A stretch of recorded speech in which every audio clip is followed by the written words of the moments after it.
Oh boy, there we are. Participants, Alan is to join.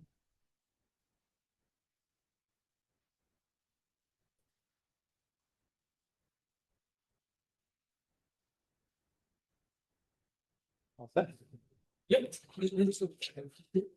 Okay, I guess we're ready to go. Welcome, everybody. This is the February 5th, 2026 meeting of the MN Spear Reuse Committee. I think that's our name, official name. I'm Paul Lyons. I'm filling in today for our chair, Rita Farrell, who got banned to some tropical island to a couple of weeks, I guess. So anyway, hope a good time. This is a hybrid meeting that is being monitored, recorded, I'm sorry. So just be aware of that. It looks like Alan Weiss has joined us. Thank you, Alan. We'll be with you in just a minute.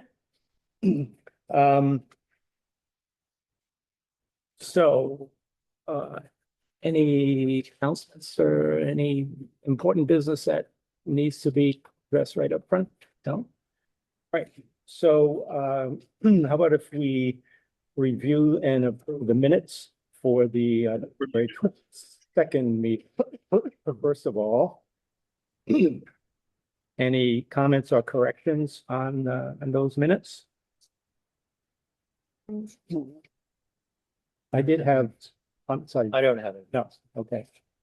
Mary Jo, you all set? with the minutes? Set. Yeah. So I had one minor change, and my note said on item 4C,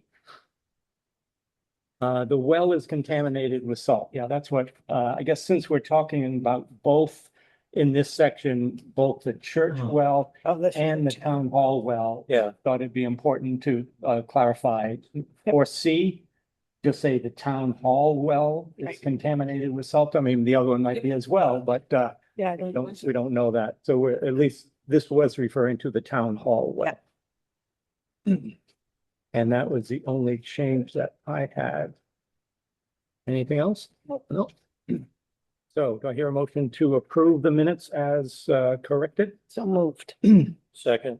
And second, all in favor? Johnson, I. Mosier, I. Dalmas, I. Lions, eye. Okay, minutes are approved unanimously.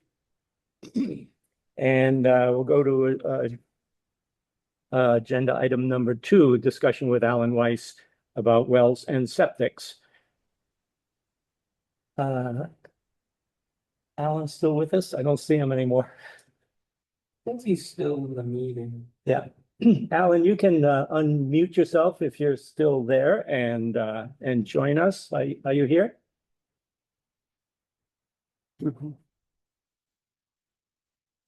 Maybe he had to step out for a moment. He's in his car. Yeah, that's right. There we go. Can you hear me now? Yeah, okay. Great. Thank you. So Alan, you're with Cold Spring Environmental Consultants, is that right? Well, we may have an issue with you coming, fading in and out. So if you, Hello? oh, There. yeah. Are you able to hear us okay? Technology is a friend. Yeah. Right. Well, if you are, Alan, it seems like we have a connection issue. You kind of come and go. So maybe if you are on your way somewhere, maybe we can just give you a couple minutes to relocate and then try again. I'm back if you can hear me. There we go. Sorry There we about that. I was just trying to get it to go to speaker and it was not cooperating. Okay, Okay. hear you now. Yeah, So, so go ahead. Yeah, I was going to say, you've probably already know what this is all about, but just for the sake of kind of bringing us up to speed, and also for the sake of anyone else who's going to be watching or listening to this recording at some point, the issue is basically that we are trying to figure out how to reuse our old library building, and the committee has pretty much decided that Whatever we end up doing with it, we think a functional bathroom is needed on site. So that obviously requires connecting to both a well and a septic system, neither of which the building is currently connected to. We have a couple options. There's both a well and a septic system on the town common property where the building is located. It's presently used by the church that sits in the middle or up on the town common, but both the well and the septic are actually on town land. So we thought those might be an option. We have spoken with the church officials about that possibility. They're open to working something out, but there are potential problems, at least with a well there. The other option is to connect across the street here in the existing town hall where we have both a well and a septic, but that would require getting across the road with both of those. So I guess Rita Farrell, who wasn't able to be here today, had asked you to, since you've got, long history with the town, to join us today to talk about some of the options. Okay, does that all make sense? Yes. Everybody hear me okay? Yes. Yes. All right. So I think it's probably best to separate the two issues. One is the water supply. And Yeah. you had mentioned that both wells were contaminated with salt, the town hall and the church? We don't know about the church well. The church well is a very shallow dug well. Uh-huh. Yeah, and I know they have an issue with quantity. I'm not sure about the quality of that. Yeah, okay. So there's an issue with that in that let's just say it's not a up-to-date well. It's not what we would be using today for a public supply source. Correct. I guess that would be a bit problematic. I don't know if you're even interested in just pursuing that or not. Sounds We like are not. that has No, we- limited, potential. Going to the town well, you said it is impacted by salt. Correct. If I'm not mistaken, you probably supply bottled water for drinking at town hall. I think I've seen Yeah. that. Yeah. Yep. And you'd probably have to do the same here if you were to use that source, assuming there's enough source to it and no treatment is added. The alternative would be to drill a well on your property. I tried to look at the registry of deeds. I saw no surveys that actually showed me accurately what the properties were. I don't know if you have one. We don't have one presently. I don't know, Brennan, if one is available, if you could locate one, maybe. I thought I did find it on the Mass Land Records site. Is that where you were looking? Yeah, feel free to send me the link you found. All I saw was assessor's maps. And those Oh, are not okay. legal, those are not legal boundary maps. Okay, that's what I was seeing, yeah. Okay. So yeah, that I can pull up on the GIS or look at what's filed at the registry. So the other alternative, without really digging a hole or two at the property, once I know what the property boundaries are, which may take the cost of a survey, to be quite honest. And I can recommend one if you'd like. I often work with, say, Randy Iser at Eaton Associates in Hadley. There's Right. others. There are others. So the next step would be to determine if you have any soils that are suitable or even the space to do something.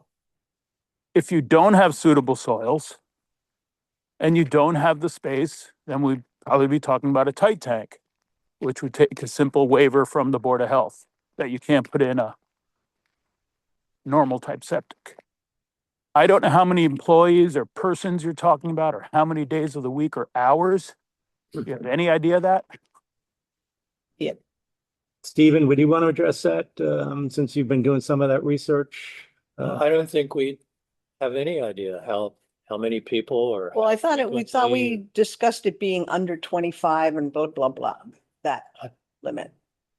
Right, but I mean, how many people at a given time or a given day? I mean, Yeah, we I haven't would say- decided, Alan, what, Okay. what the use would be of that, whether a department would move over there, or whether we just use it for periodic meetings. None of that's been decided yet.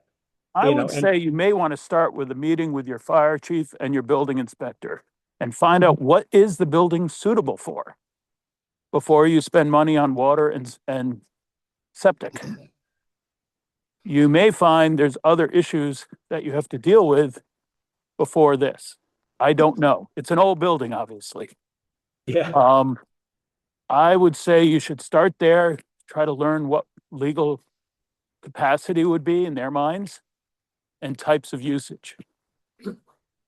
right. Yeah, Stephen Dalmas, one of our members here, has been in touch with the building inspector on a couple occasions now, so we have been researching that a little bit. The Okay. fire chief would be able to fill us in regarding what specifically?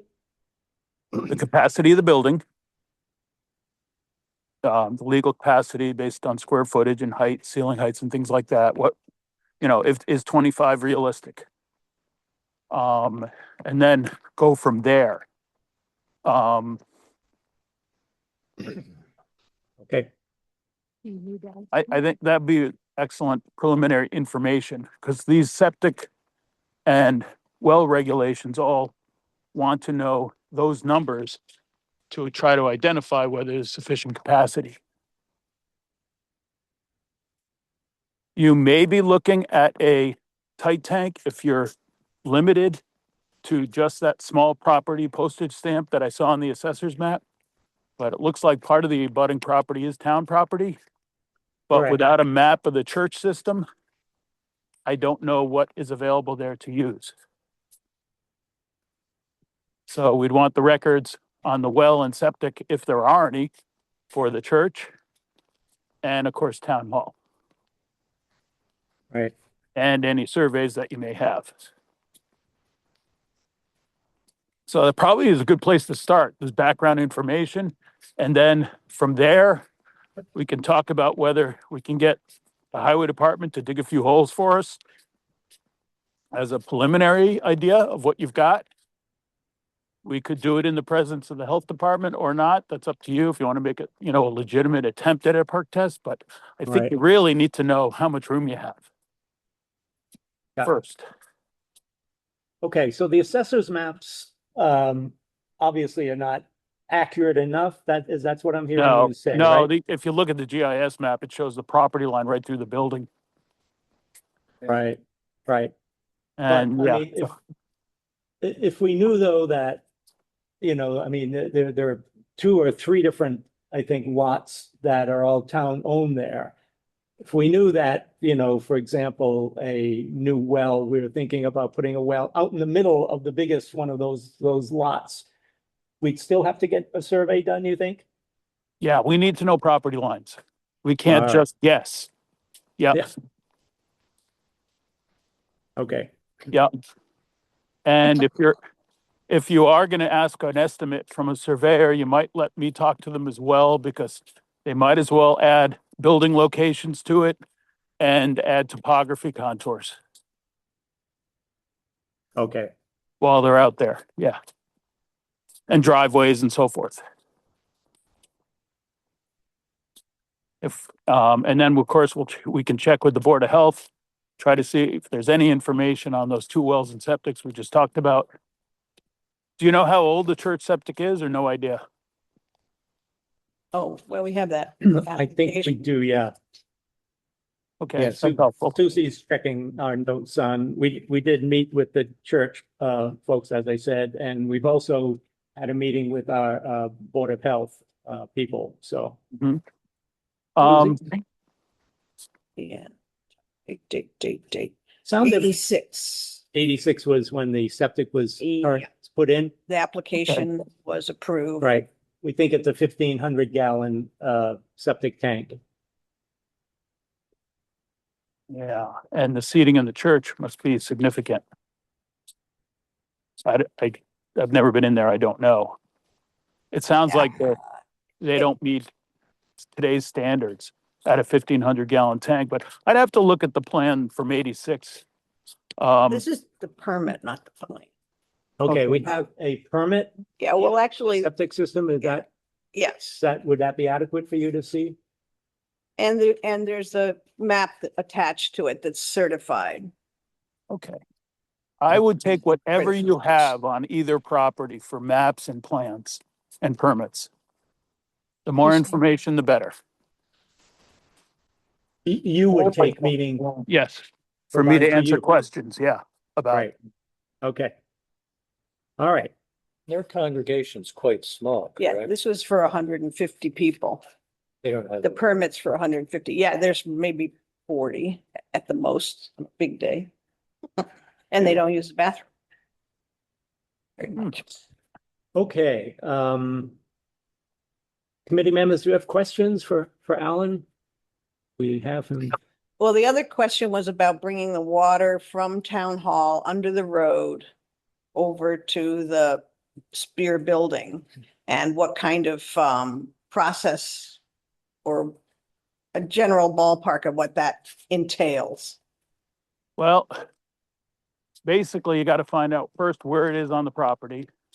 Secondly, is there a well report on it? Was it relatively recent or not? What is its capacity? To see if it can take more demand. And we already know it's got a quality issue, but I guess that's a given at this point. So, maybe your highway director, maybe, I don't know if Tim's still around, maybe he knows, or, because I know Tim and Walt and I all worked on things years ago at the highway garage regarding wells. Hmm. But, I mean, I can reach out to them if need be. I know they're retired now. Yeah, they're both available, but yeah, Yeah. I think we could reach out. Yeah, So you don't want to ask you to do too much. if there's a well completion report for town hall that the Board of Health has, that's great. Then we'll know more. But just to confirm, the Board of Health has provided all the information they have on, particularly on the septic. That Okay. they don't have, The church septic or the town Well, as far as I know, anyway. Church. I don't know if church? okay. but they don't I haven't have. received special- received anything. So, yeah, So we'll update him. yeah. Okay, And we can always ask Catherine if she does have something on the well too. So, Yeah, we didn't investigate town hall systems. We haven't gone that route. okay. with Catherine, you did not talk about that with Cat? Right. We Okay. haven't done the well. septic. Yeah, if I And- might point out, Catherine mentioned to me that he has nothing on the water. For town hall? Well, no. Oh, the church, Road. right, yeah, we're pretty much, we've kind of taken that off the table anyway, Right. church well, yeah. Right. But yeah, you would think there would be information about the town hall well. Yep. Yeah, okay, we will get that, Alan. Thank you for Okay. that. Good.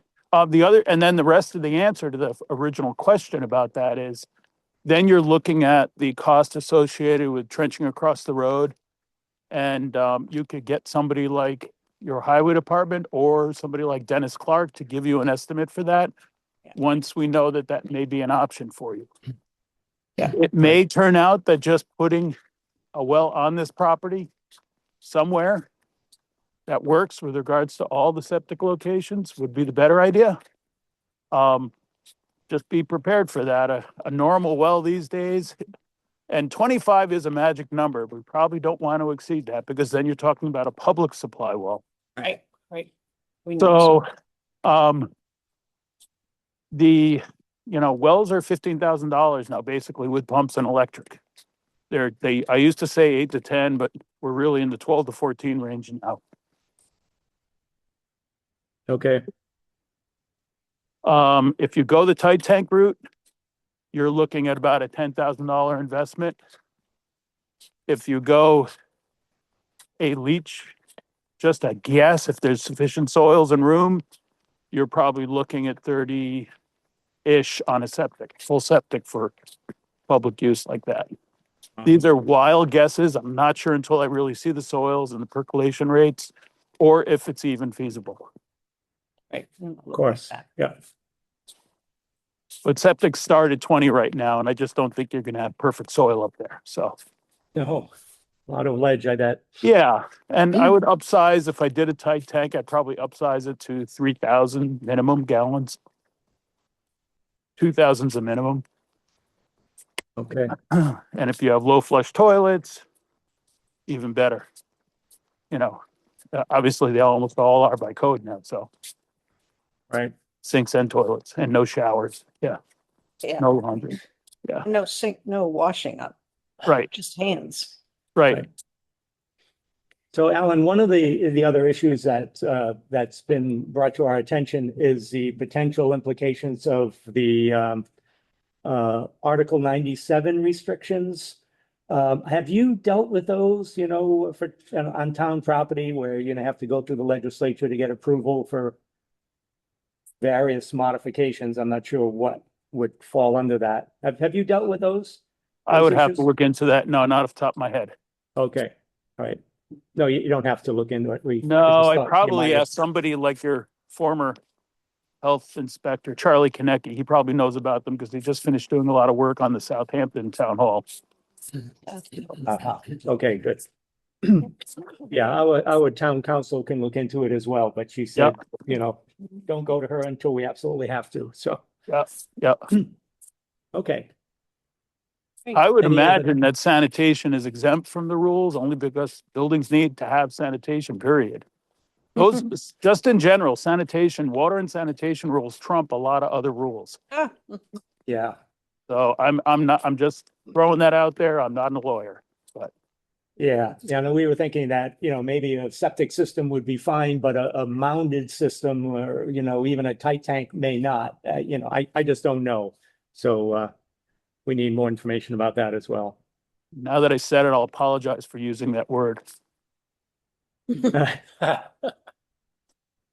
Okay, anything else, either from you, Alan, that you can think of, or from committee members? No. Great, well, thank you so much. We really appreciate you taking this time and we appreciate your expertise and all that you've already done for the town. And we'll be talking to you more, I'm sure, so. Sure, feel free to send me, even if you're not sure it's helpful, send it along.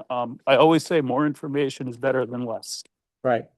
Great, Okay? yeah, we'll pull together whatever we can and get it to you. Yeah, and if Catherine thinks it's more appropriate for me to come to town hall and look at stuff, I can do that too. Great, All right, thank you. thank you. Yeah. Thank you. Yeah, be well. You too. Yep. Okay. So we've got a little bit of homework to do. I guess, you know, get whatever well information the Board of Health has would be I'll do that. the easiest thing. That should be fairly straightforward. Yeah. If their records are up to date. Mhm.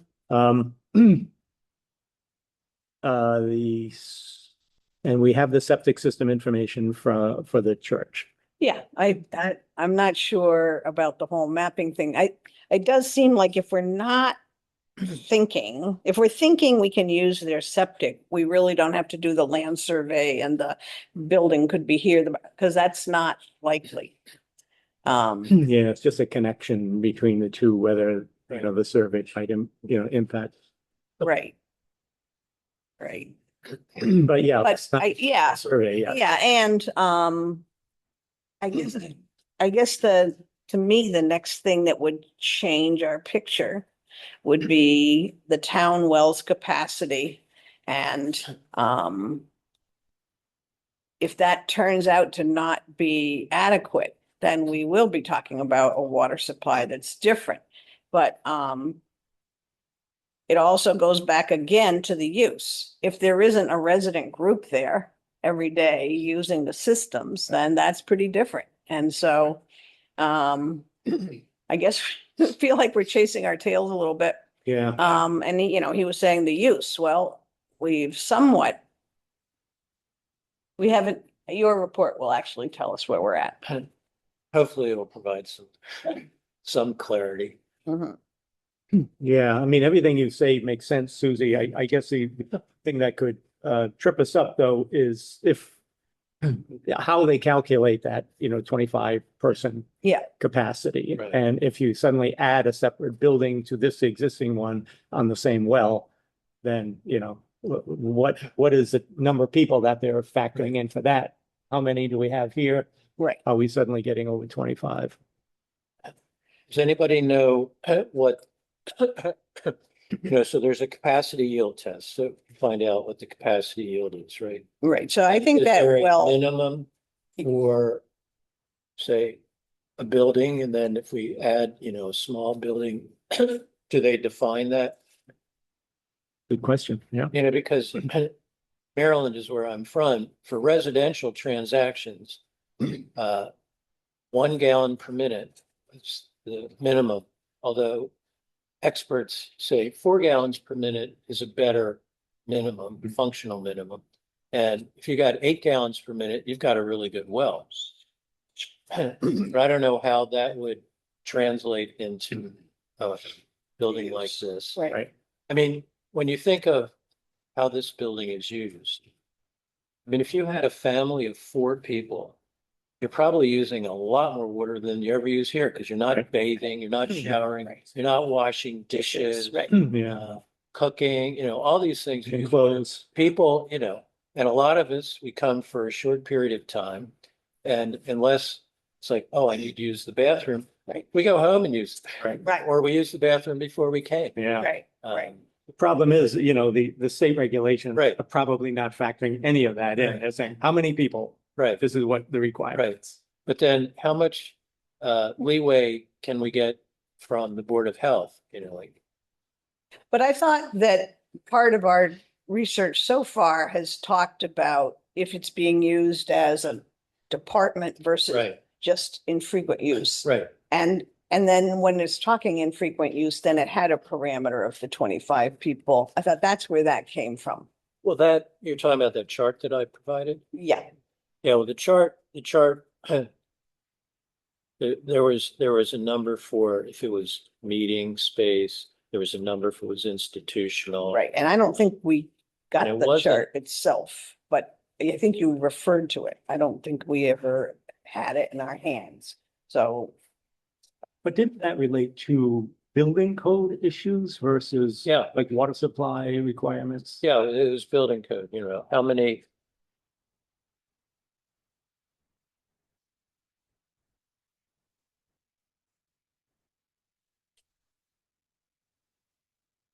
People didn't get this?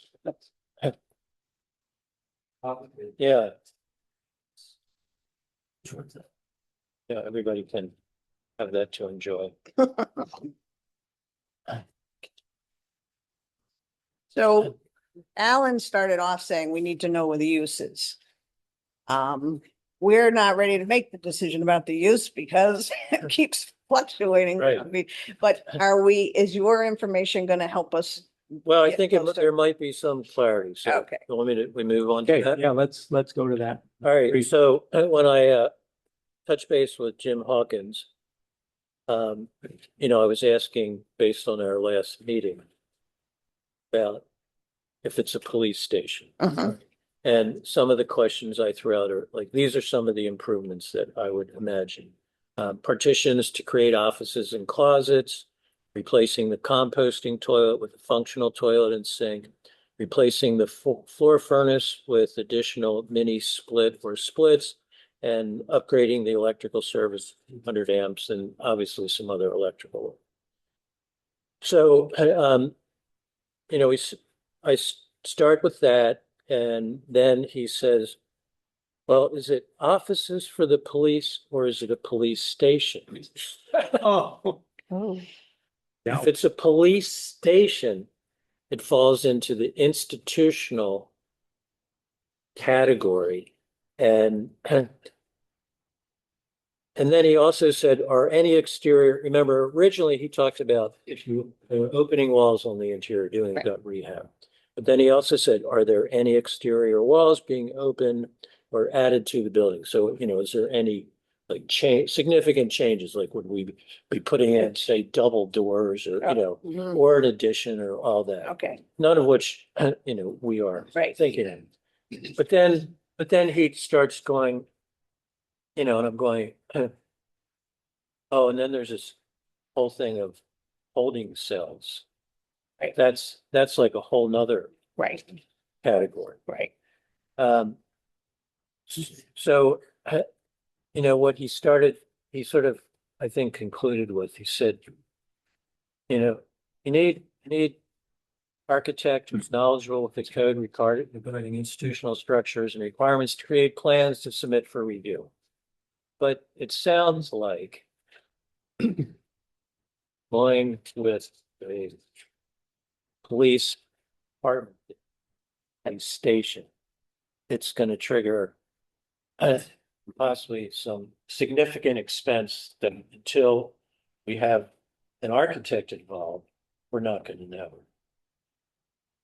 How do we define police station versus police offices? Do we know? Well, in my mind, if the police move over there, that's going to be the police station. I don't see that in my mind. I mean, I didn't get that question. So would this be considered a police station right now, what their office upstairs? So this sounds like it's related to the state's post program, which is moving towards certification Right. and whatever, the accreditation. And the demands that will be met at some time. There's a hopeful dodge at the point where we are a small town and we are not going to have holding cells. That's one of them. Right. It is, the police department would like to be able to do the booking. So now it starts to sound a little bit more like a police station. Right. And it's the direction things will be traveling in. So would we put money into this building to then, with the plan that in order for it to become a full police station with whatever institutional pieces that has, will that building be adequate to go in that direction? And eventually, so I've always viewed this as a staged piece, but would we start staging that to be in that direction of a police station and therefore have capacities to do things that aren't currently happening upstairs? And so just the booking is not happening upstairs. So at that point, is it called a police office? And is this room more capable of moving in that direction? However far down the road that direction happens. But we have talked in our planning that that we are accommodating the booking piece. And we are talking in either places having a bathroom. Okay. Check. And then the rest of it. And I think that if the modifications were made in this building to become a booking room, a secure evidence room, it feels like less of a lift than trying to figure out where that building's gonna go. So, But Stephen, what you're talking about with Jim Hawkins is building code stuff versus possible requirements of certification or accreditation, whatever, right? So you're saying if it's a police station, it kicks in other building code related requirements? That's the way I. Yeah.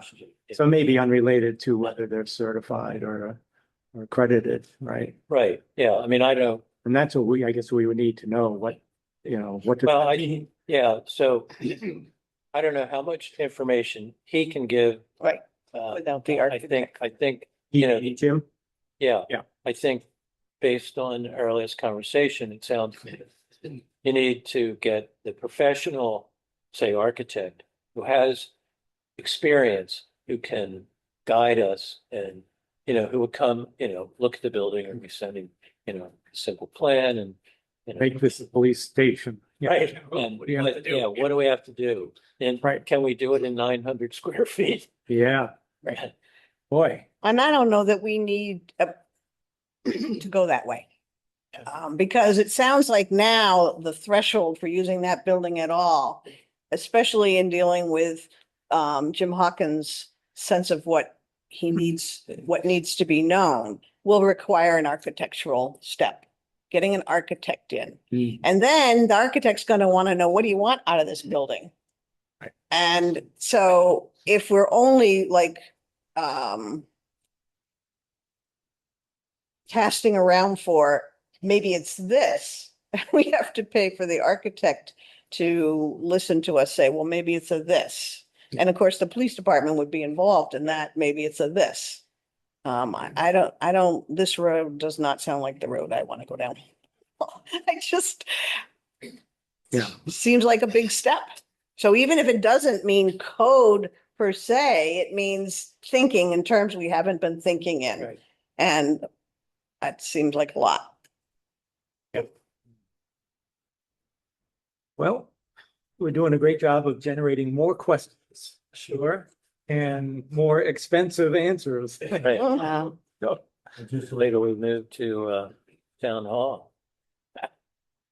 The next item. Yeah, you done with the number 3, the Jim Hawkins update? Yeah, I think so. Okay, all right, yeah, number 4. Town hall. All right, so I thought about plans, so Pat Wilson made some minor adjustments to the plan, and if you look at it, you'll see where there are shows the wall that's being removed, and then where there's new walls, you see there's a sort of a diagonal hatch. Mhm. And then, the new entry to the kitchen, the closed off door that was the wall between the kitchen and what would become a storage closet, and then the new door going in. So I sent that to Anna Cook, Integrity Construction. And she said it's very difficult to give a ballpark estimate without knowing the full scope of the work. And she said, wall framing, that's like minimal cost. Variables that are going to affect the cost, architectural oversight, if needed, stamp drawings, architectural oversight, architectural inspections, change order. But then things like lead abatement. I mean, we can almost be guaranteed that any painted trim that's been here is going to be in. Asbestos abatement, we got vinyl asbestos 4 tile, and we don't know if there's others. And then if something, let's say a plan moves forward, got to have coordination because the building's in use and this work is ongoing. So, staging things, getting things work. And then level of finish, how do we take that wall out and do you patch the ceiling or do you, do new ceiling? And, patching flooring rather than placing, types of doors, like if you're putting like the new doors going in, you do say slab door like that, or you go with these 6-panel door, all this that can cause a lot of variation in the pricing, and then upgrading, and building fire alarm system, which only, is in the addition. There's no fire alarm system in the rest of the building that's monitored. There's no fire alarm in this, like this room? The only fire alarm in that system has an issue right now is in the entry and upstairs in the new section. There is, they had an insurance inspection recently, and the gentleman mentioned that in the boiler room that there was no CO detector. So building committee, we put one in. That's that's not a monitored unit. I thought from being a TC that when they tested the fire alarms, the whole upstairs hall would go off.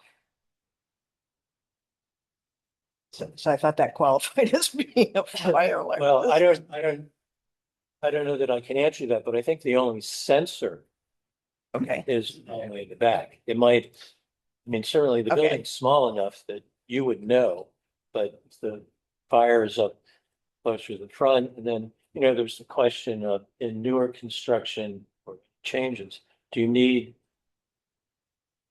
the monitors in individual rooms? In residential bedrooms, it's a requirement because you shut the door, you go to bed. Fire can start in the bedroom. But you're not going to be, so my thought, but I don't know the code specifically, is if you're having a meeting in this room, you've got all the doors shut, you're in here, and a fire starts, you're probably going to know about it before before the alarm goes off. So, and in my mind, the requirements would be in the hallways. Because if fire starts in this room, well, we'll say the fire starts in the boiler room, and that would have a monitor, and that goes off, you'll hear it. You'll hear it. But anyway.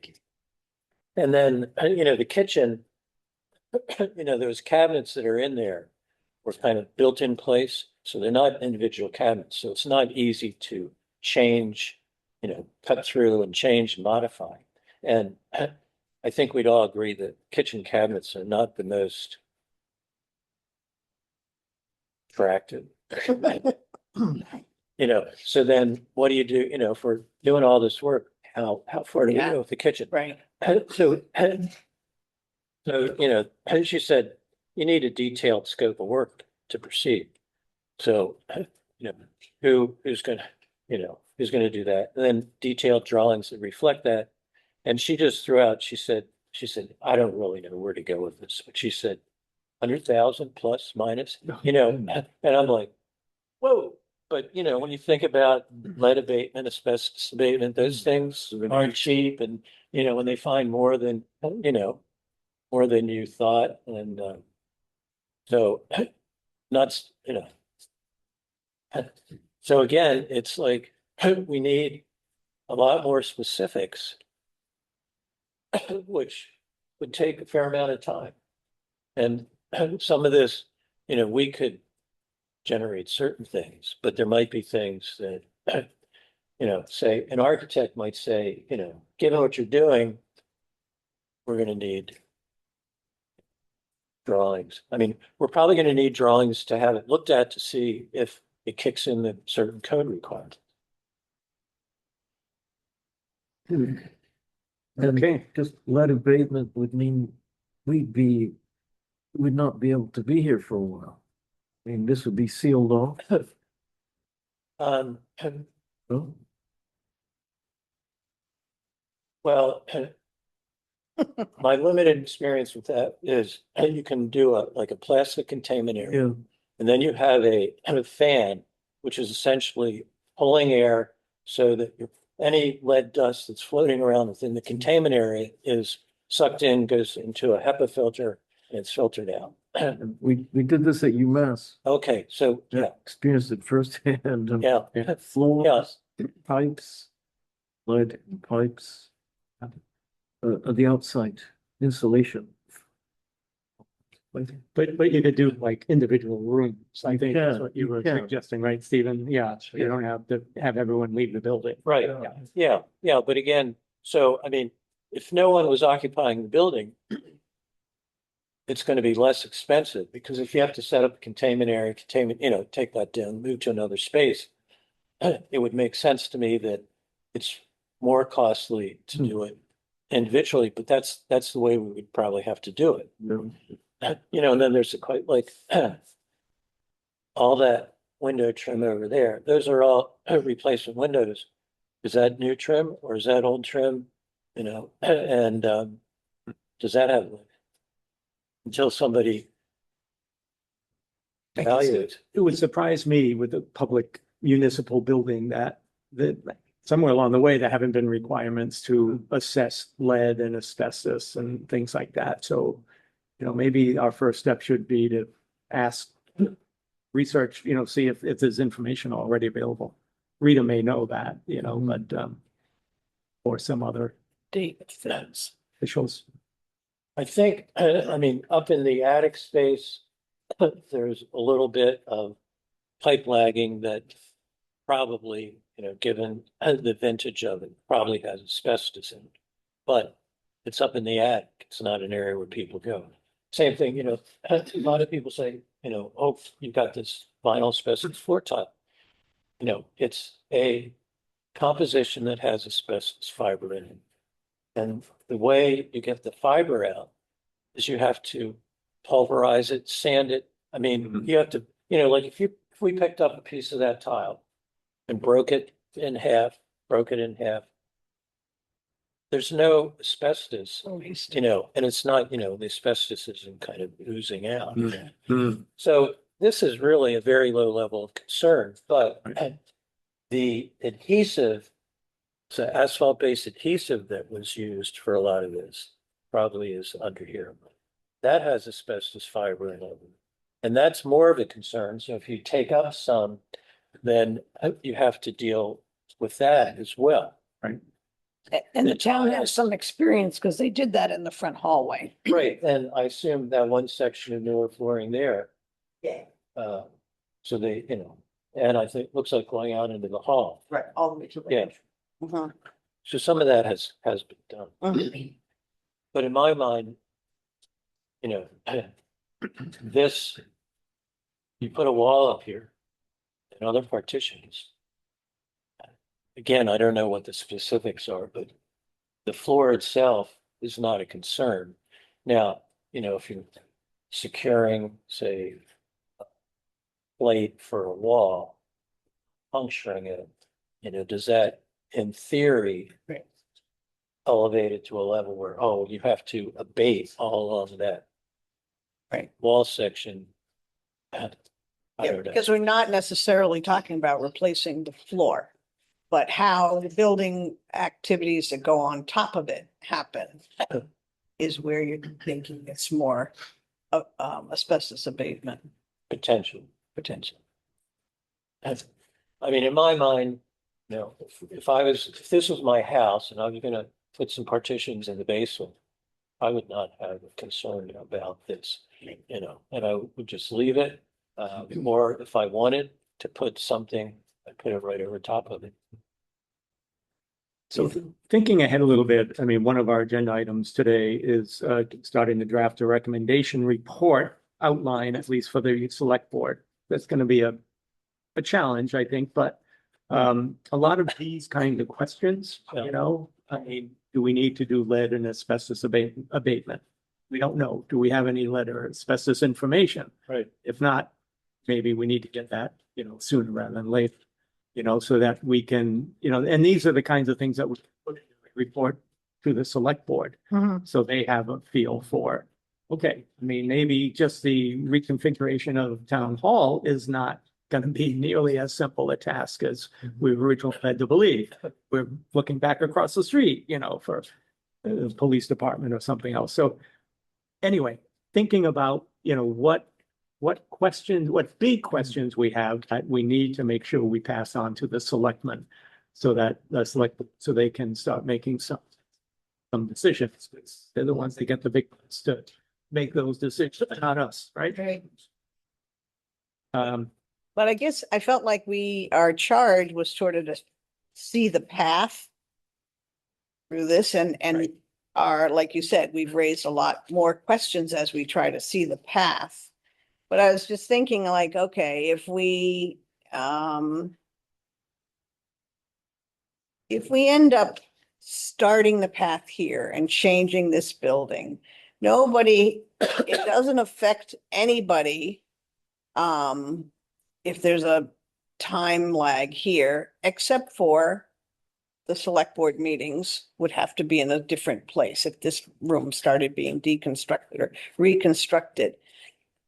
The police can stay where they are right now, but that one, moving people out of this space as an office, could be that that's why we use the Spear Library, because we talked about that at the very beginning, that if that becomes a meeting space, the select board could meet over there. Right. Having them meet over there or any small meeting load, we could stick with, there's no bathroom there yet. That's just a meeting space where these people are dislocated so that this space can be changed so that the at what point would engaging the solution to the bathroom become necessary? And even if we did, I don't see that it would change like meeting there. I guess the trenching across the road and hooking it up would do some disruption to that building, but not essential disruption. So that's the that's what I thought our picture would look like. We do this first, then we can do that. Right. And then while we're doing that, this is the tangle. Yeah, I totally understand the logic in that. I guess my thinking is that if our charge is chart a path, Mhm. that like an intermediate stop along that path, maybe we got to get more information before we make a final decision, or the select board makes a final decision, even about reconstructing, this space. Mhm. Because, asbestos and lead abatement can be very expensive propositions. So, if we need to find out about that before we make a recommendation to go ahead with the, reconfiguration of this, that's important. Mhm. And maybe, in addition to those questions would be when we create this scope of work, what level of improvement or, detail, like can, well, first off, I think of contractors coming into a job and, you say the kitchen, well, we want you to modify these cabinets. And I mean, I'd look at that and I'm the contractor, so I don't want to do that. I mean, these are crap. Tear them You know, out. Yeah. And so it might be very difficult to even get a contractor who's willing to do that. And then I also say, it's really a pretty unattractive space. So if we're going to go to the trouble of changing it, I mean, I know there's some expense, but maybe you don't need as many cabinets, I'm sure. But you just do something that looks better, change out the stove. The refrigerator and the dishwasher can all stay. But But that's a stage that could be reached later. In terms of functioning, pulling that space out of there. Yeah. And using it as the evidence room or booking room or whatever, the kitchen does need to be dealt with at some point, but it wouldn't have to be done then. Because the kitchen, well, I think it does, because you're gonna change the location of the entry. And that comes right through the cabinets. And so Right. minimally you have to do that. right, yeah, you have to put in a new entrance, but the stove and the other cupboards underneath, I don't. Because the use in that kitchen is so minimal. Right. And at this point, we have such a big wave of stuff Right. to sort out. I do agree, and it would be in maybe our recommendations that this is another project that would have to get scheduled in. But I guess I don't want to tackle more. There's recommendations, but again, it's the staging part. Yep, it definitely should be dealt with, but it doesn't have to be in step 1 or step 2 or step 3. Right. I agree. So step one, I mean, if we recommend, going ahead with this reconfiguration here of town hall, what is step one? And what's required, what additional information is needed? What ballpark cost are we talking about? that, that's kind of minimum information, that the select board would need to say, okay, let's do it, Mhm. or nope, we can't do it. It's Right. expensive. So again, I want to make sure we, don't leave the kind of that basic step one necessary information, to be able to make a recommendation. And, again, I keep coming back to the asbestos and lead issue. I think we really need that information. Yeah, so we would need, and I'd be surprised if there are any records, because I remember when Becky Torres was still TA and I was doing inspection in here. I don't think she had any information. Could be wrong, but I don't think she had any information. So really you probably need to get someone to come in with, I think it's called a spectrometer. You basically go around, test all the surfaces. Right. Anything that's painted, all the woodwork, and you come up with a map of where there's lead. That reminded me that, Becky would be a good source of information possibly. Yeah. For something like that. Yeah. Becky, do you know of any information on, lead or asbestos testing in the past, and maybe other things too? I mean, Right. he's got a wealth of knowledge about the town and the town hall. Okay. Is Devin still planning to join us today? I was just talking to him, he asked, discuss really next week, since I'm on a call.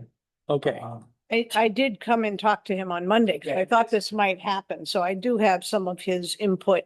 okay. We might want to choose to wait till he comes, but we do have some. You want to share that now, Susie, or? yeah. Would it be best to wait? All right. So we met here and we talked about what were the issues around the needs. And the first one he mentioned was privacy. What he didn't realize is we have louvers on all those windows. What are those called? Those Venetian blinds? Venetian blinds, Yeah. yes. I always thought of those as bamboo, but those Venetian blinds on all the windows are sufficient for privacy. Oh, There would have to be some motion detector for the room. If the motion detection is in the room, that would be sufficient. It could be put so it's sufficient that the windows, anybody trying to intrude through the windows could be detected with that. so an alarm system, basically. Yeah, well, he called it a motion detector. He also said the windows could have a simple block of wood put so that no one can raise the window from the outside. Some windows come with a built-in night latch, but this doesn't. But he said a simple block of wood would help prevent people from lifting the windows. Because at this point, the only latch is that one that most of them have, that all windows have. There's another device that not sure if you could use it with those because of the insulated glass. We actually had a corner where the two sash drill in, and there's a big essentially bolt that goes through the first one into the second, and you have this monster escape key. And you'd have to destroy the window to open it. Yeah, so I mean, he wasn't talking about whether these windows need to function for ventilation, blah, blah, blah. We just that you could make a temporary, and I don't know if that was in his experience or, to put a block of wood there, Yeah. take it off. We went through the visibility fencing. Yep, he could see that, a gate with a lock. The storage issues down here, police equipment, they're gonna clean out that room over the summer because there's inherited arthritis that could be gone, That room, that room there. okay. But the fact that other people can access that room is not such a great idea for storing police equipment, although there's nothing there that's dangerous. They do have a gun safe, and I believe it's upstairs. having an evidence room that's kept separate and locked is part of a security issue. And I think that was really those issues around this possibility of this room. He has not been in the old library building. He would like to walk around and see it. He's only was in there when it was a library and he wasn't taking notes, so he wanted to see that space. I would too, now that it's empty, you know, that be instructive for all of us. Yeah. First step. So, and then I talked about the stages of change, that whatever happens would definitely have to happen in stages. And that no decisions made yet. But we needed to understand what issues were in this room. He did not feel like these windows had to be blocked off with plywood. Okay. Once he saw that there were Venetian blinds, he thought we were talking about privacy through those curtains. And the other piece I wondered about is if we, this became the police office. Drill that into our. Would we change the orientation of the building there, the little building? Garage, Carport. yeah, the carport, and how it's fastened down, and he was talking about, you know, those kind of buildings blowing away, and I said that one hasn't blown away. It's, I think that one's anchored Right. properly, and you know, what if that needed to change the use of the space, then that could be considered again as a staged answer, not right away. So that's all we talked about. Okay, So I'm taking away from this that he's not sort of in serious opposition to this becoming space. I felt that there was a more open view to it, Good. but if, you know, if he needs to walk it back through the old the Spear, fine. But it wasn't like, you know, we're not considering it. Right. Good. And that was why I wanted to meet with him in person in here. It's really hard to do everything in a meeting. You just need some time to sort of walk through the ideas that connect to it. Right. And so I have a lot of notes about other things that we talked about. But that was the ones that we were addressing about how this room would work. well, thank you for doing that. So that's very helpful. And I feel the same way. My concern has been that, you know, police were really going to be pushing hard or lobbying for just across the street, and they were going to say, this is not workable. But it's encouraging to hear that they might be open to this. Yeah. So great. Well, I think the reason is because we're open to the concerns. You know, you got to be more specific about what it is that you're thinking. And so, yeah, if they're talking about security issues, here they are. Deal with it. Yeah. Okay. Are we at a place where we can start thinking of a recommendations report? At least in outline form for the select board meeting, or maybe at least identify The gaps. the guts and where the gaps are. Yeah. Yeah. Shall we try? Try. Okay. Who wants to start on that?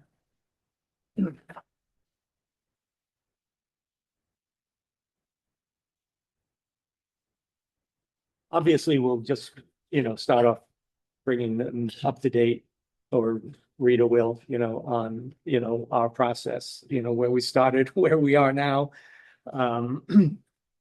Well, do we want to start by just saying that, you know, the more we have delved into this, the more complicated it is getting, and the greater the likelihood is that we will need outside consultants, architect, lead analysis, asbestos analysis. Yeah, that's what I want to start identifying, right? Those kinds of things, what services and testing, Right. you know, will be needed to be able to make a final decision. So, I agree. Good one, Philip. so let's, you know, I've been making some notes on these things, but I'm sure my memory and notes are complete. So can we just summarize what information we are still in need of and what services we think we're in need of? I mean, probably a survey, right, for the Mhm. town common property? No, right? Not yet? Right, because if we're not going to use it if we end up solving the problem by having water here and septic there, we don't need a survey. Is that right? Well, I'm not certain, as I said, if we're gonna be trenching, connecting a building to an existing septic system. Will a survey be required for that? Like, Alan mentioned, roads and buildings and well lines, as in Right. the well line going, right across the path that we would want to have a connection to the septic system on. So, a survey may be required for Which well line would go across that? the existing well line for the church. Uh-huh. Goes from the well to the church. Right. Yeah, A septic connection going from Spear to the septic tank would be crossing that well line in all likelihood, unless, it went around the well. If we're facing the church, Yeah, septic on the right to the left. septic is on the left. The septic's between the church and the old town hall across the street. no. Yeah, that's what Wait, I no. took away from the meeting. So there's, God, I hate this. Where's the paper for that? Here it is. So here's the map. Of the septic system? Yeah. And so here's the church.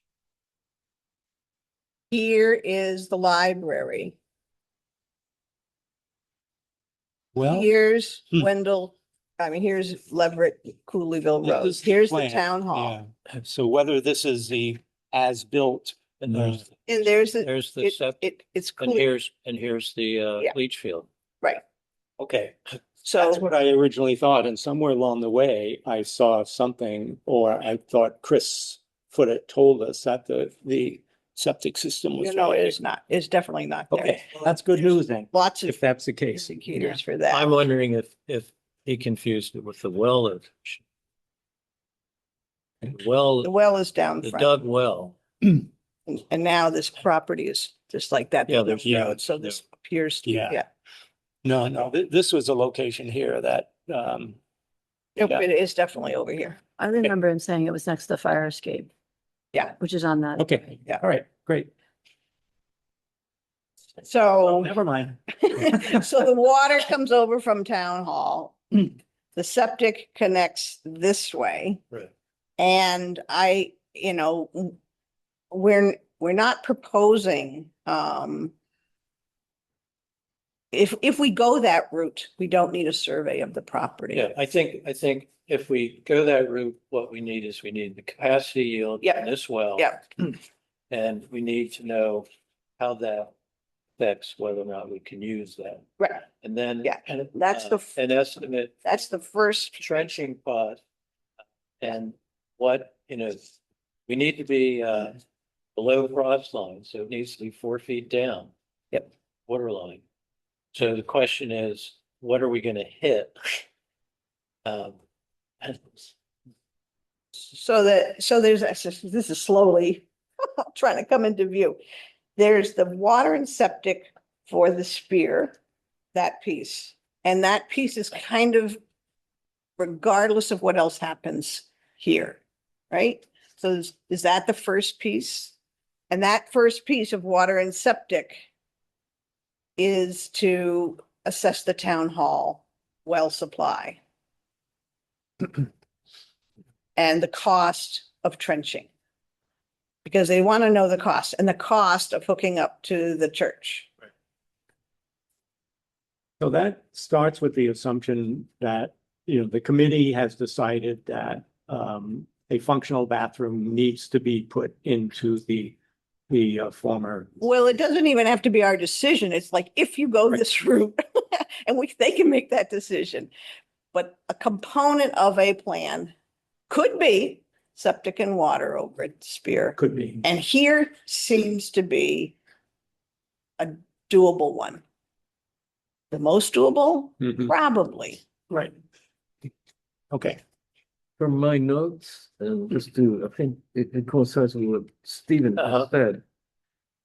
We need to get the fire chief / building inspector to check out the situation before we do a survey.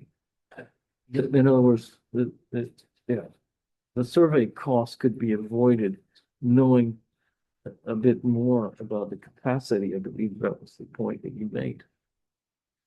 Because it may not. Yeah. I wondered what, I mean, it was a functional building that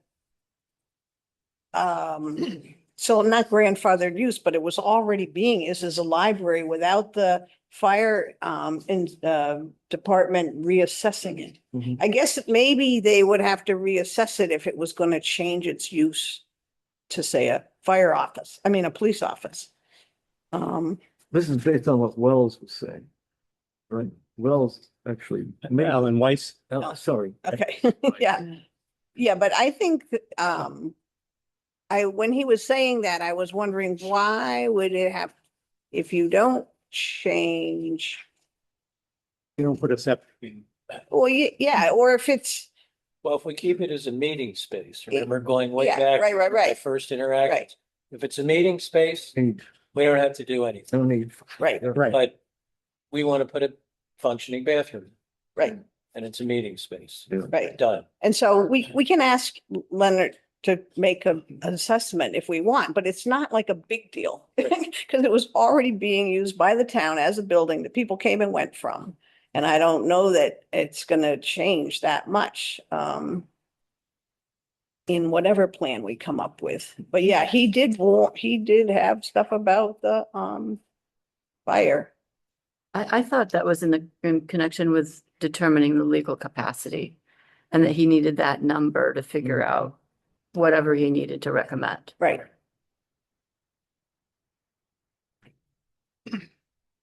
Because beyond that, then the whole survey situation, mapping, the topography, property lines, the whole bit. That would come later if needed.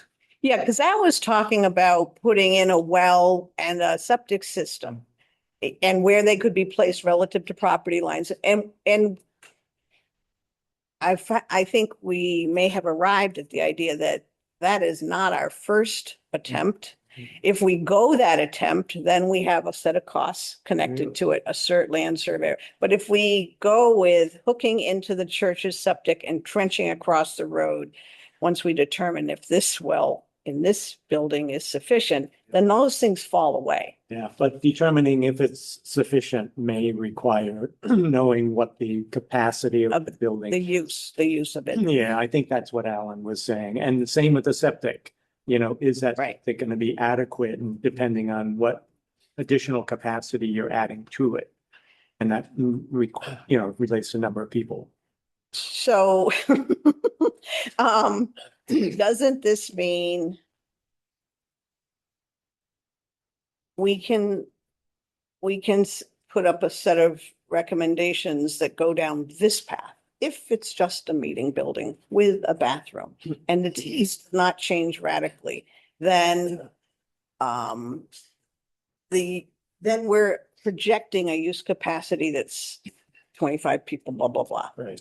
Yeah. My thinking right now, and this is just my thinking, is that this first presentation to the select board, because it won't be our last, I'm quite sure, may, be some hypotheticals. This is what our thinking is. If you go down this route, this is what information is going to be. Right. Additional information is going to be required. Right. This information might be expensive to get. This may require a consultant, this may require an engineer.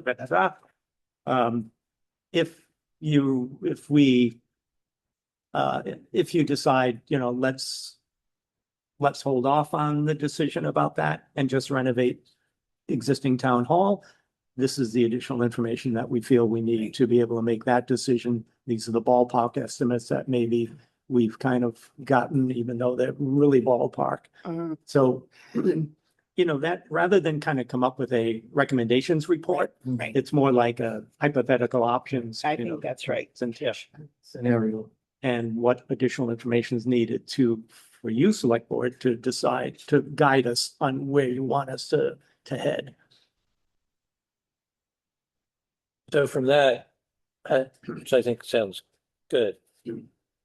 We start with this, with Spear, could say one option is keeping as a meeting space. And then I would say no code triggers. Right.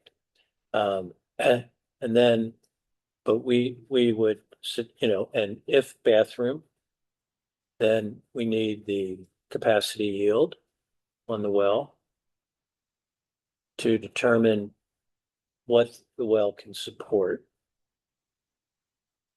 which I'm gonna assume it's okay. And I think one of the things we have to remember is if it's used as a meeting space, it's going to be intermittent.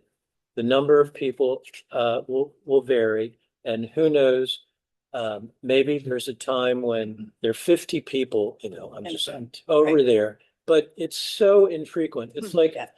you know, at the lake where we now live permanently. There are all these little cottages, right? Some of them still original. And they're hardly used. And then you have a weekend Yeah. where there are 30 people crammed into one of these little places Mhm. and they're using the septic system. That's, you know, that's a weekend. The septic can accommodate that Okay. as long as there's enough water to flush. Right. So I think that the capacity of the building is really very low. Right. In terms of how it would be defined. So then, and then second would be, so that's if we keep it as meeting. If we want to go to, we'll say, police station. Offices. Well, I think police station is Ah. going to be, it's going to trigger institutional use. And I think you just say, we need an architect to come up with code requirements, plan, potential cost. Oh, I guess I didn't finish. So going back to it being a meeting place. So we're gonna, after we do those tests, then what's the cost to run the water over? And what's the cost to put the line into the church's septic? Right. Right. And both of them have capacity to be able to do those two. 1,500 gallon tank with Yeah. that infrequent use and a 40 You would think. person congregation. Well, see, there's where I would like to think that Catherine Right. can understand and say, well, you know, if this was being used every day and there were 50 people Yeah. in the church every day, you know, and then you had 20 people in here every day. No, but she's gonna know Yeah. what the kind of use is. Yeah. So it sounds like the very, very first key is finding out the capacity of the town hall well. But all of these other pieces of information, I mean, we wouldn't even have to talk about a land survey, a tight tank, Right. Right. a well, Right. if we already know this one piece. So, but that's just our journey tells us that. Their journey might tell them something else. But we know that from looking at solving the bathroom problem, finding out what the town hall well capacity is the first Yeah, step. so it's two capacities. It's the capacity yield, which tells you gallons per minute. Mm-hmm. And then there's what by definition that yield can support. Yeah.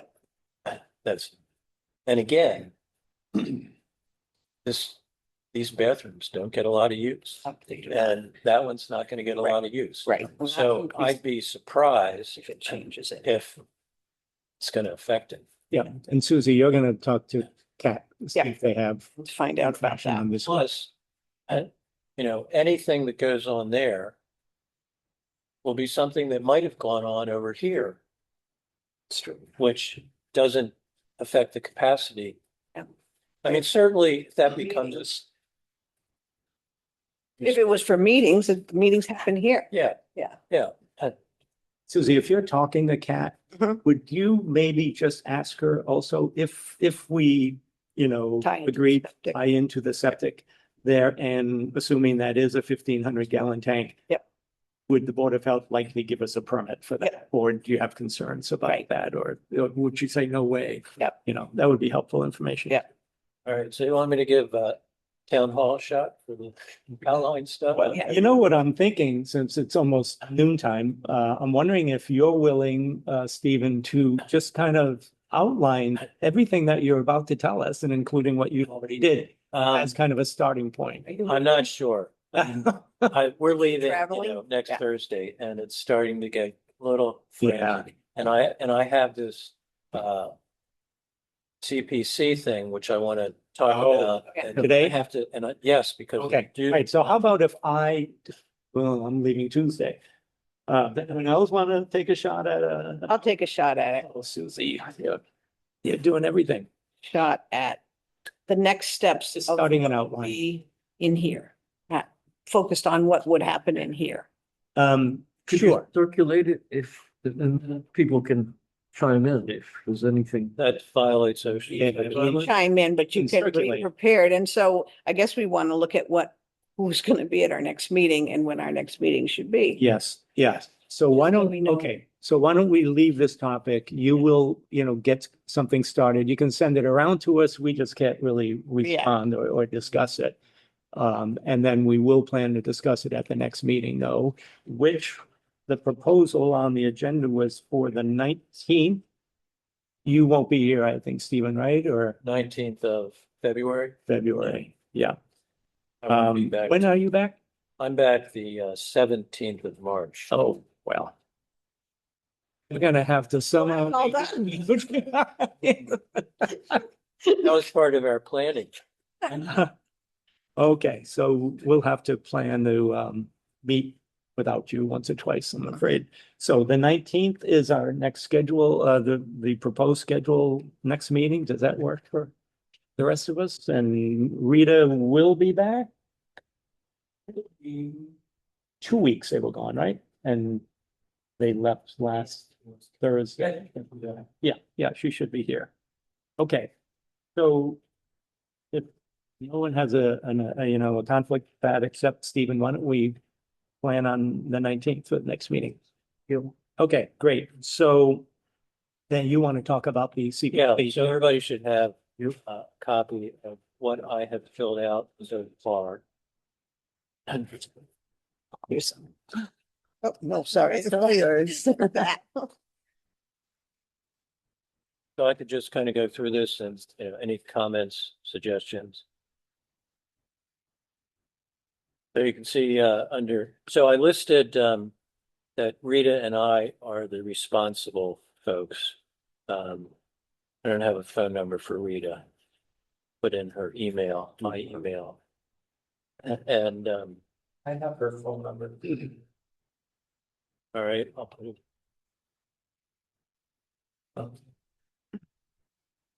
Yeah. Maybe. Yeah. To you instead of Yeah, announcing it to the Yeah. world. getting People on YouTube would be calling all her. sorts of calls.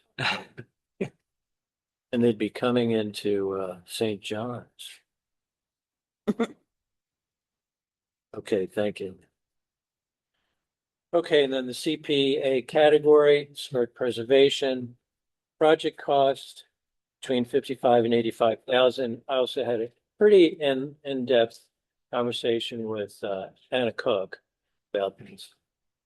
So, you know, as I think state later, you know, won't know until we get some firm estimates. And Anna's company is in a design build, and I was thinking that, you know, using a design build firm for something like that, my mind is reasonable. In other words, they come out, they evaluate, they tell you how they would do it. their cost and could be there and throw out information, but they would essentially develop the scope of work, and then they get the job, then they take care of it. And last night we had a buildings committee meeting, and I asked if the buildings committee would be willing to put in any money, and the answer is no. We got a lot on our plate. Yeah. And so the monies we have, keep to that. So then I got information regarding next page about the deed book number and assessor's lot parcel number, deed page number, which Brennan put me to the locations for that, which was nice. And then I described the project. So if you could read through that and see if you have any comments. Description, goals. Good, good. Mhm.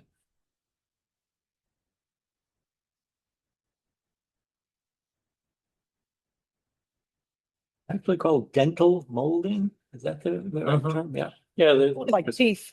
yeah, the little, dental. Baby. molding, interesting, yeah.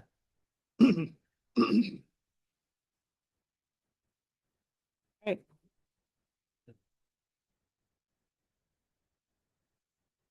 So 55 to 85,000, is that, I mean, is that okay to you give that kind of range for something like this, or do you have to ask for a specific amount? well, in my mind, how can you ask for a specific amount? You don't know. Yeah. And Projects. But how can they make a decision if they don't know what we're asking for? They might allocate on the outside, not more than blah, blah. Yeah. Yeah.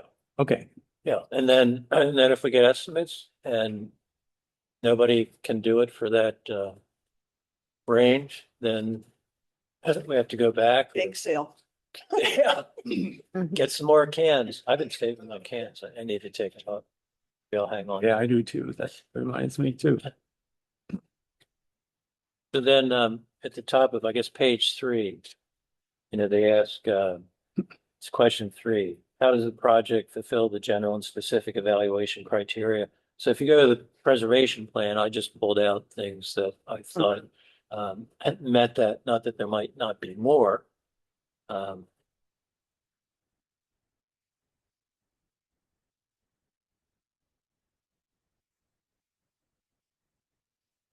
Looks good to me.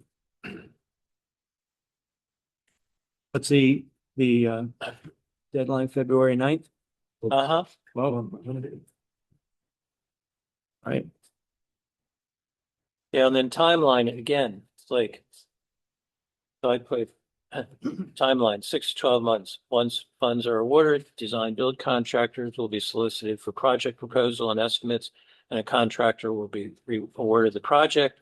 And then, obviously, they're awarded the project, but they have to fit it into their schedule. And hopefully, within a following 6 to 12 months, contractor will take the front porch. so Rita would represent you at their CPC meeting to discuss this. It says, be prepared to appear before the CPC on Thursday, February 19th. So Rita would do that? I assume. Unless somebody else wants to. Because you won't be here. I won't be here. so- Right. I mean, listen, I'll be at that meeting as well. I mean, Yeah. I can put somebody else down if they want to be down. So I assume Rita would. I mean, she's on this, application anyway, right? Well, I mean, I figured I needed to have somebody else on there because when I send this in, I'll let Mateo know that I'm going to be out of the country, so Right. I can't be at that meeting. Is Rita on the CPC still? Yes. Oh, so she'll be at the meeting anyway. Okay. She might have to recuse herself. She might, yeah. And I'll are be there. you're not on the committee? I'm but- on the committee. Oh, you are? Yeah, Oh, okay. Historical Commission. All right. Half of them won't be able to vote. So, Oh, fine. Well, so should somebody else be? Yeah, well, I'll check with Rita on that and see if, being a member of the committee, Yeah. would mean you can't really present something. And if so, maybe I'd be able to make that meeting. Okay. I'll be just back from my trip, so. Okay, great. Well, thank you, Stephen, for doing it. Right, so I will, because I looked through, this is from, this was a project that was proposed by the Buildings Committee for project at Old Town Hall years ago, and Bob Groves was the lead person on that. And they had total project costs. And they had dig out, they had piers, framing, all this. But great that they had it, but and I don't, how can you have, we'll need to get at least 3 estimates, right? We can't just pick a Right. contractor. Right. So I don't know how you could imagine that 3 contractors are all gonna offer the same price, if they are. Yeah. But anyway, that was them. This is now. Okay, I have to run, I got a job down in Amherst I gotta get to, so, thank you again. Is there any other unanticipated business? Anything else to bring up? Enough is enough. I'm gonna check with Chris Foote because I just happened to check my notes about our meeting with Mark Ellis, and my notes clearly say Tank and Leachfield are between the church and the road. So I'm almost certain that's what Chris said. He might have been Right. mistaken, but that's what I can almost hear him saying it too. But I remember thinking, oh, that's where it is. So anyway, I will check with him and let you all know if there's, well, at next meeting. Right. If there's any change in what the plan shows.